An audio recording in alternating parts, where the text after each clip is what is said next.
Supreme court के जजेस, high court के जजेस जरूर इसको देखें और आत्मचिंतन करें कि भारत की न्याय प्रणाली कहां पहुंच गई है। भारत में टोटल 5 करोड़ केसेस तो वो हैं जो district court, high court, supreme court में है। इसका मतलब 5 करोड़ परिवार न्याय की आशा में बैठा हुआ है।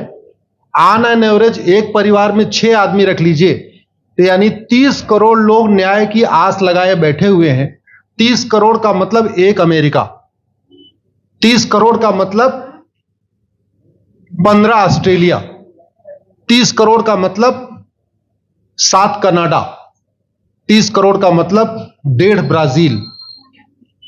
इतने लोग भारत में न्याय की आस में बैठे हुए हैं। और ये 5 करोड़ केस तो वो हैं जो district court, high court, supreme court में है। इसके पैरेलल हमारे देश में एक और जुडिशियल सिस्टम है, उसको कहते हैं तहसीलदार, एसडीएम, एडीएम, डीएम, कमिश्नर, जहां पे चकबंदी के मुकदमे चलते हैं। वो इस 5 करोड़ में काउंटेड नहीं है। जो तहसीलदार के यहां मुकदमा होता है, एसडीएम के यहां मुकदमा होता है, एडीएम के यहां होता है, डीएम के यहां होता है, चकबंदी अधिकारी जिसको सीओ कहते हैं, डीडीसी कहते हैं, एसओसी कहते हैं, वो एक इसके पैरेलल में है। और 5 करोड़ मुकदमे वहां पे भी चल रहे हैं। इसका मैं लाइव एग्जांपल देना चाहूंगा भारत की ब्लैक जस्टिस सिस्टम का। 1985 में जौनपुर में एक 10 बीघे जमीन का मुकदमा शुरू हुआ था। अभी वो सबसे नीचे पायदान पे है, जिसको कहते हैं चकबंदी अधिकारी। 1985 में मुकदमा शुरू हुआ, 2023 आ गया, लगभग 37 साल बीत चुके। 37 साल में यह नहीं तय हो पाया कि असली विल कौन सी है। 2 लोगों ने क्लेम किया, वो कह रहे हैं मुझे विल मिली है, वो कह रहे हैं मुझे विल मिली है। 37 साल में यह नहीं डिसाइड हो पाया असली विल किसकी है। अगर मान लीजिए आज डिसाइड हो जाए तो सीओ के बाद एसओसी, एसओसी के बाद डीडीसी, डीडीसी के बाद हाई कोर्ट, हाई कोर्ट के बाद सुप्रीम कोर्ट, यानी अभी 35 साल और लगेगा, 70 साल लगेगा। सेकंड जनरेशन मुकदमा लड़ रही है, ऑलरेडी सेकंड जनरेशन मुकदमा लड़ रही है। और इसी स्पीड से काम हुआ तो मुझे लगता है 3rd जनरेशन आके मुकदमा जाके तब जाके सुप्रीम कोर्ट पहुंचेगा। दूसरा एग्जांपल, एक ग्लेरिंग एग्जांपल आपको देता हूं। 1971 के वॉर में पाकिस्तान में बम फेंकने वाले, पाकिस्तान के फौजियों के बहुत सारे बैंकर तोड़ने वाले एक कर्नल कबोत्रा है, पंचकुला में रहते हैं। दुश्मनों के उन्होंने दांत तोड़ दिए। आज 2000 से उनके मकान पे किसी ने कब्जा किया हुआ है। 2023 आ चुका है, 23 साल में वो अपने मकान को नहीं छुड़ा पाए। अभी मामला पंचकुला की डिस्ट्रिक्ट कोर्ट में है, उसके बाद चंडीगढ़ हाई कोर्ट जाएगा, फिर सुप्रीम कोर्ट जाएगा। तो 23 साल में वो सबसे नीचे पायदान पे है। वास्तविकता यह है, अंग्रेज चले गए, अंग्रेजी कानून यहीं छोड़ गए, अंग्रेजी व्यवस्था यहीं छोड़ गए। यह व्यवस्था भारत में न्याय देने के लिए नहीं बनी थी। यह जो न्यायिक जुडिशियल सिस्टम था भारत में जो बनाया गया, वो केवल और केवल भारत को लूटने बांटने के लिए बनाया गया था। क्योंकि कानून वही चल रहा है, जुडिशियल सिस्टम वही चल रहा है, इवन हमारा ड्रेस भी वही चल रहा है। अंग्रेज काले कपड़े पहनते थे, हम भी काले कपड़े पहनते हैं। अंग्रेज जून के महीने में उनको गर्मी लगती थी तो 1 महीने छुट्टी करके इंग्लैंड चले जाते थे। आज भी हमारा हाई कोर्ट, सुप्रीम कोर्ट पूरे मई जून बंद रहता है। अंग्रेजों को क्रिसमस के टाइम में दिसंबर में छुट्टी मनाना जाना होता था, 1 महीने छुट्टी कर चले जाते थे। आज भी हमारी हाई कोर्ट, सुप्रीम कोर्ट दिसंबर में, क्रिसमस के टाइम में 15 दिन 20 दिन बंद हो जाती है। तो सोच वही है, किताबें वही है, व्यवस्था वही है, कानून वही है। तो स्वाभाविक सी बात है, जस्टिस होगा कहां से? जस्टिस कैसे होगा? हम 2023 में 1860 का इंडियन पिनल कोड लेके घूम रहे, 1861 का पुलिस एक्ट लेके घूम रहे, गवाहों के बयान 1872 के कानून से हो रहे। हमने सब कुछ वर्ल्ड क्लास कर लिया, लेकिन अपने जस्टिस सिस्टम को कंपेयर करने की कोशिश ही नहीं किया। जितने में एक एयरपोर्ट बनता है, एक एयरपोर्ट बनाने में 25,000 करोड़ की लागत आती है। अगर हमारी सरकारों ने एक एयरपोर्ट की कीमत जुडिशियल सिस्टम पे खर्च कर दिया होता तो हमारी न्यायिक व्यवस्था अच्छी हो गई होती। आज घटिया, चूंकि अकाउंटेबिलिटी नहीं है, जुडिशियल सिस्टम में कोई अकाउंटेबिलिटी नहीं है। किसी के साथ न्याय हो जाए, अन्याय हो जाए, कोई फर्क नहीं पड़ता। निर्दोष को जेल हो जाए, जज की कोई अकाउंटेबिलिटी नहीं। दोषी को बेल हो जाए, जज की कोई अकाउंटेबिलिटी नहीं। लाखों लाख लोग जेल में सड़ रहे हैं, लाखों धोखेबाज भ्रष्टाचारी बाहर घूम रहे हैं। मूल कारण है ब्लैक जस्टिस सिस्टम। आपने बहुत अच्छा आपने इस पे वेब सीरीज बनाया है और इस देश में world class airport, world class highway, world class shopping mall, सब कुछ वर्ल्ड क्लास बना लिया। इनफैक्ट अपना मोबाइल का डेटा सुरक्षित रखने के लिए हमारे सांसद, विधायक, जज आईफोन भी यूज करते हैं। अमेरिका का आईफोन यूज करते हैं हमारा डेटा सुरक्षित हो जाए, लेकिन भारत सुरक्षित हो जाए उसके लिए यह नहीं देखते कि जापान में कौन सा कानून है, अमेरिका में कौन सा कानून है, सिंगापुर में क्या अच्छा चल रहा है। कनाडा में रेंट का मामला एक डेट में खत्म होता है। सिंगापुर में अभी कुछ दिन पहले एक व्यक्ति के पास 900 ग्राम गांजा पाया गया, उसको फांसी हुई है। दोबारा वहां ड्रग स्मगलिंग होगी क्या? तो भारत में चाहे वो ड्रग स्मगलिंग है, माफिया राज है, ह्यूमन ट्रैफिकिंग है, इन सब के लिए हमारा जस्टिस सिस्टम जिम्मेदार है। कोई भी अपराध होता है उसमें दो पक्ष होता है, एक पीड़ित, एक अपराध करने वाला। जो पीड़ित होता है वो चाहता है जल्दी उसको न्याय मिल जाए, अपराध करने वाला चाहता है मुकदमा लंबा चले। भारत का न्यायिक सिस्टम अपराध करने वाले के साथ खड़ा है। बलात्कारी चाहता है उसका मुकदमा 30 साल चले और मुकदमा 30 साल चलता है।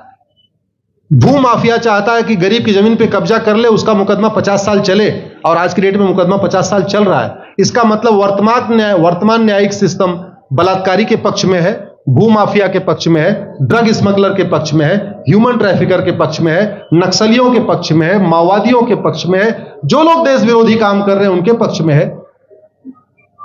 40 साल 50 साल के बाद किसी व्यक्ति ने मिलावट करके लोगों का स्वास्थ्य खराब कर दिया, उसको 50 साल के बाद सजा हो रही है। इस बीच उसने कम से कम पता नहीं कितने लोगों का और भी कर दिया।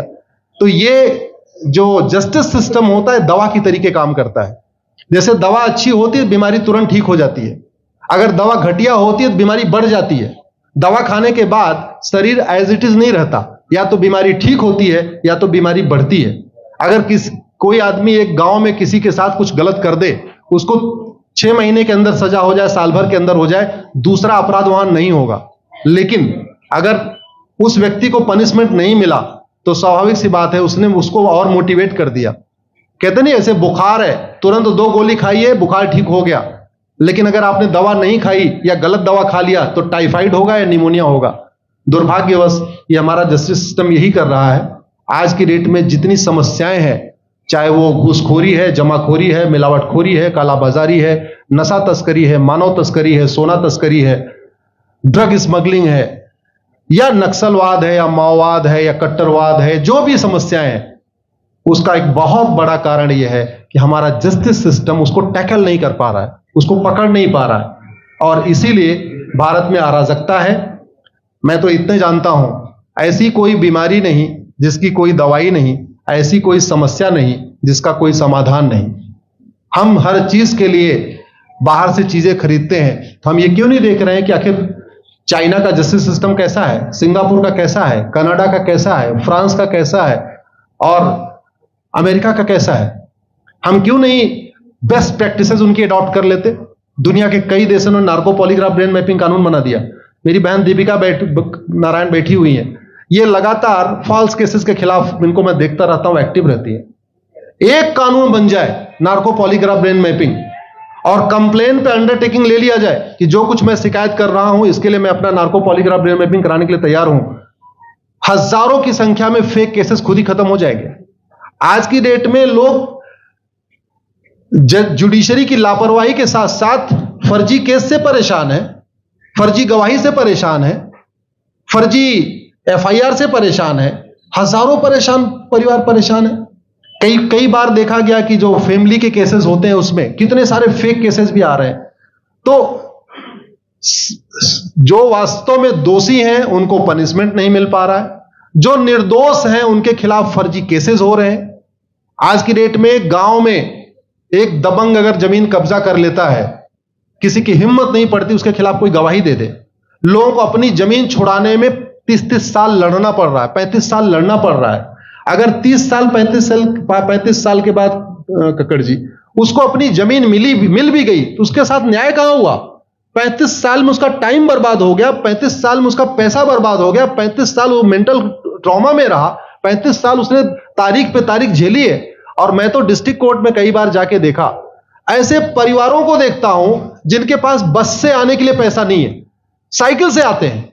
ऐसे परिवारों को देखता हूं जो चाय नहीं पी सकते अपने पैसे से, बेचारे घर से रोटी बांध के और अचार लेके आते हैं, लेकिन वहां मजबूरी में वकील को पैसा देते हैं। तो हमारी कोर्ट कचहरी वास्तव में दलाली का अड्डा बन गया है, हमारी कोर्ट कचहरी भ्रष्टाचार का अड्डा बन गया है। और मैं दुख के साथ कहना चाहूंगा, अदालतों में न्याय हो नहीं रहा है, बल्कि न्याय बिक रहा है। जिनके पास पैसा है, वो कि उन्होंने कितना बड़ा क्राइम किया हो, मर्डर किया हो, रेप किया हो, उनको जमानत हो रही है, और जिनके पास नहीं है वो बेचारे जेल में सड़ रहे हैं। कई बार तो देखा गया, मैंने मेरे मर्डर किया एक्स अनंत सिंह ने, लेकिन एक्स अनंत सिंह बाहुबली थे, उन्होंने थानेदार को 20 लाख रुपए दिया, वो वाई अनंत सिंह को लेकर जेल में डाल दिया, नाम वही है। अब उसके बाद क्या हुआ, 20 साल मुकदमा चला और फिर सबूत के अभाव में छूट गया। तो जिसने मर्डर किया वो तो कभी जेल गया ही नहीं। एक निर्दोष जेल गया, 10-20 साल के बाद उसने अपना जमीन बेचा, सब कुछ किया, मां बाप सब कुछ तबाह हो गए, फिर वो सबूत के अभाव में छूट रहा है। तो सबूत के अभाव में अगर 20 साल के बाद छूट भी गया हो, उसका 20 साल कौन लौटाएगा? उसके 20 साल के लिए कौन जिम्मेदार है? उसके 20 साल जो बर्बाद हुआ, उसके लिए संविधान की शपथ लेने वाले जिम्मेदार हैं। संविधान के प्रियम्बल में लिखा है, हम आपको जस्टिस देंगे, हम आपको न्याय देंगे। न्याय देने की जिम्मेदारी किसकी? जिन्होंने शपथ लिया। शपथ कौन लेते हैं? जजेस लेते हैं, सांसद, विधायक, मंत्री लेते हैं। तो आज की डेट में अगर लोगों को न्याय नहीं मिल रहा है, तो इसके लिए वही जिम्मेदार हैं जो संविधान की शपथ लेते हैं। संविधान की शपथ लेने वालों को वेतन, भत्ता, गाड़ी, बंगला इसीलिए मिलता है कि लोगों को न्याय मिल सके, फास्ट जस्टिस मिले, कंप्लीट जस्टिस मिले। अनफॉर्चुनेटली कंप्लीट जस्टिस मिलने में तो 50-60 साल लग जाता है, फास्ट जस्टिस तो सपना हो गया है। इसलिए आज आपने जो ये वेब सीरीज बनाई है, मैं आपको धन्यवाद देता हूं। एक ऐसे विषय पे जिस पे कोई टच नहीं करता, लेकिन जिससे करोड़ों लोग पीड़ित हैं। मैंने कहा ना, 5 करोड़ लोग सीधे district court, high court, supreme court के केसेस से पीड़ित हैं, और 5 करोड़ मुकदमे एसओसी, डीडीसी, तहसीलदार के यहां चल रहा है। तो अगर 5 करोड़ से 30 करोड़ लोग इधर पीड़ित हैं, तो उधर भी पीड़ित है। वास्तव में बहुत बड़ी संख्या भारत में इसी से पीड़ित है, और अपराध, भ्रष्टाचार और जितनी भी अराजकता चल रही है, उसका मूल कारण भी यही है। जस्टिस सिस्टम अच्छा हो जाए, कानून सख्त हो जाए, कानून का खौफ पैदा हो जाए, न्यायपालिका का खौफ पैदा हो जाए, और ये थाने जो दलाली के अड्डे बन गए हैं, तहसील जो दलाली का अड्डा बन गया है, डिस्ट्रिक्ट कोर्ट जो कमीशन खोरी का अड्डा बन गया है, अगर इस पे कंट्रोल हो जाए तो वास्तव में भारत में फिर से राम राज्य आ सकता है। अगर जुडिशियल सिस्टम अच्छा हो जाए, तो जो राम राज्य की कल्पना है, धर्म की जय हो, अधर्म का नाश हो, प्राणियों में सद्भावना हो, विश्व का कल्याण हो, मुझे लगता है उसको फिर से जीवित किया जा सकता है। आपने मुझे बुलाया कपिल जी, मैं आपको धन्यवाद देता हूं, और ये फिल्म बनाने के लिए, ये वेब सीरीज बनाने के लिए बहुत बहुत धन्यवाद देता रहता हूं। दीपिका जी लड़ती रहती हैं, इनको देखता रहता हूं। बहन नेहा जी आई हैं, ये अपने गानों से मुझे लगता है बहुत अच्छा आप लिखती हैं, और इसी तरीके से कड़वा सच आप लिखते रहिए, कड़वा सच गाते रहिए। लोग आज की डेट में, यंग जनरेशन कड़वा सच सुनना चाहती है। मीठे झूठ ने इस देश में शुगर, डायबिटीज पैदा कर दिया। भारत केवल लोग डायबिटीज से नहीं पीड़ित हैं, बल्कि हमारी व्यवस्था को डायबिटीज हो चुका है, और उस डायबिटीज को दूर करने के लिए नेहा राठौर जैसी बहनें जो सही बात कह रही हैं, दीपिका जी सही बात कह रही हैं। आप लोग जो है बहुत अच्छा काम कर रहे हैं, और आपने, कक्कड़ साहब, आपने बनाया वेब सीरीज, आपको विशेष आभार, धन्यवाद देता हूं। यही निवेदन करता हूं, इस वेब सीरीज को ज्यादा से ज्यादा देखें, और खास तौर पे अगर आपके जानने वाले कोई जज हैं, कोई आईएएस हैं, कोई आईपीएस हैं, मंत्री, सांसद, विधायक हैं, उनको भी एक बार फोन करके, व्हाट्सएप करके एक बार कहिए कि वो भी इसको जरूर देखें, क्योंकि अल्टीमेटली न्यायिक व्यवस्था बदलने की जिम्मेदारी उन्हीं की है जिनको वेतन, भत्ता, गाड़ी, बंगला, free air ticket, free rail ticket और वीआईपी व्यवस्था मिलती है। ये व्यवस्था उन्हीं को बदलनी है। जय हिंद, धन्यवाद।